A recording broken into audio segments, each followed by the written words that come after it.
जय श्री कृष्णा दोस्तों, आपका स्वागत है हमारे चैनल पर। श्री कृष्णा आप सब पर कृपा बनाए रखे और आपकी सारी मनोकामना पूरी करे।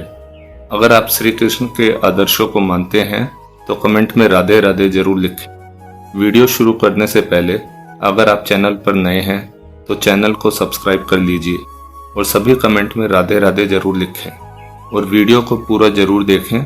तो शुरू करते हैं। नमस्कार साथियों, आज हम बात करेंगे श्री बांके बिहारी मंदिर और इससे जुड़े कुछ रहस्यों के बारे में। वृंदावन एक ऐसी भूमि जहां हर कण में राधा कृष्ण की लीला गूंजती है, जहां प्रेम सिर्फ भावना नहीं एक जीवन पद्धति है।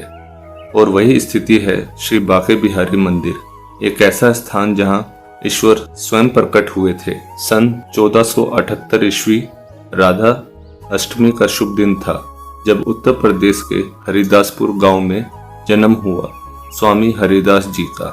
वे कोई साधारण संत नहीं थे, बल्कि स्वयं राधा रानी की सखी ललिता जी के अवतार माने जाते हैं।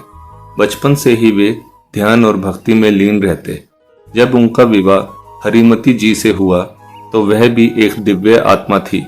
पति की भक्ति देखकर उन्होंने दीपक की लौ में प्रवेश कर देह त्याग दिया और प्रभु लोक चली गई।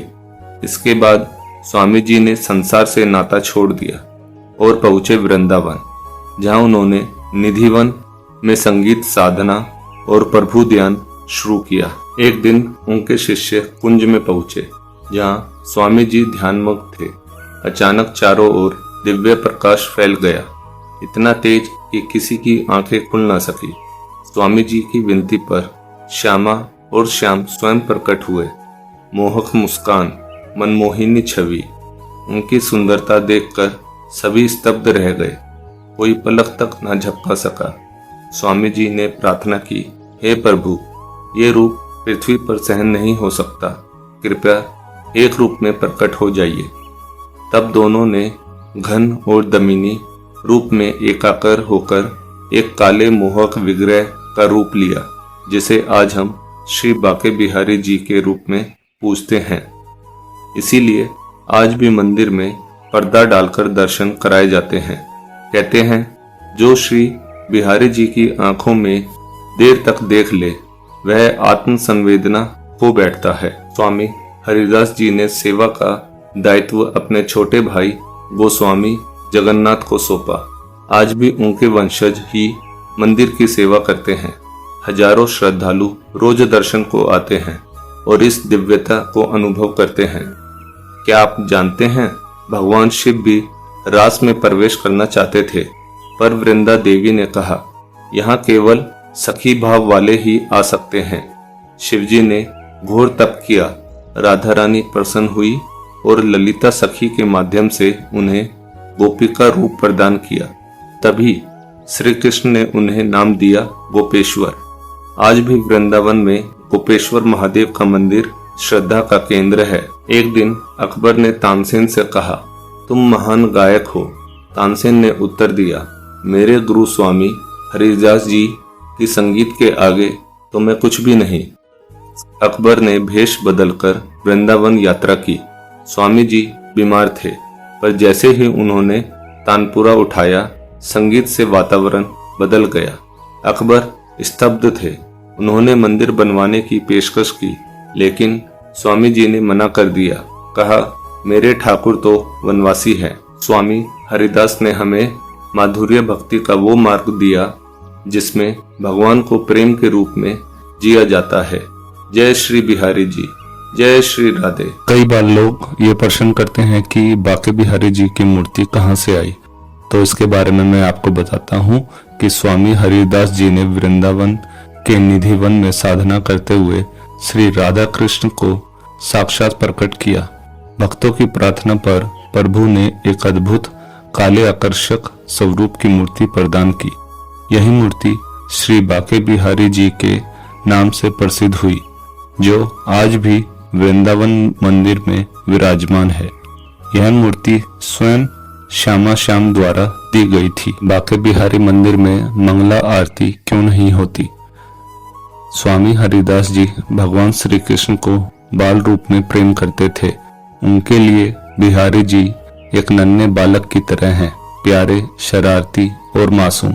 इसलिए वे नहीं चाहते थे कि मेरा लाला इतनी सुबह सुबह उठाया जाए और उसकी नींद खराब की जाए।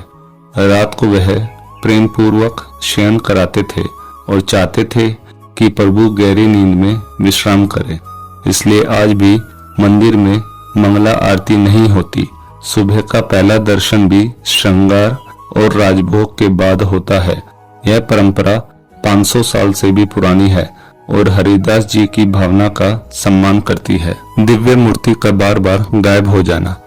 एक विदेशी भक्त वृंदावन आया था। उसने बाके बिहारी जी की लीलाओं के बारे में बहुत सुना था और जब मंदिर पहुंचा तो मन में गहरा भाव था, अगर भगवान सच्चे हैं तो मुझे उनका साक्षात दर्शन होना चाहिए।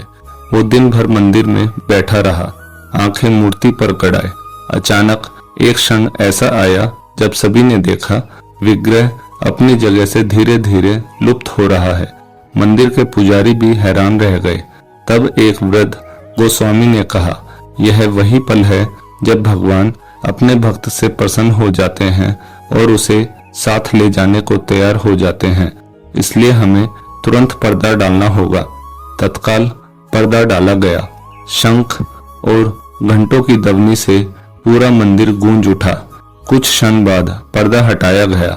मूर्ति फिर से वहीं थी, मुस्कुराती हुई। एक राजस्थानी राजकुमारी मंदिर में दर्शन करने आई। वह बाके बिहारी जी की काली मूर्ति को देखते ही मंत्रमुग्ध हो गई और छोड़ने का मन ही नहीं किया। जब उसे लौटना पड़ा तो उसने मंदिर छोड़ दिया, लेकिन मूर्ति पीछे नहीं आई। मंदिर वाले जब मूर्ति नहीं पाते तो खोजबीन की तो पता चला कि मूर्ति स्वयं राजकुमारी के महल पहुंच गई थी। भक्तों ने उतरी तीव्र प्रार्थना की। तब प्रभु वापिस आए। तभी से दरबार के हर कुछ घंटों में पर्दा डालने की प्रथा शुरू हुई ताकि भक्तों पर उनकी मोहक छवि का प्रभाव जरूरत से ज्यादा ना हो सके।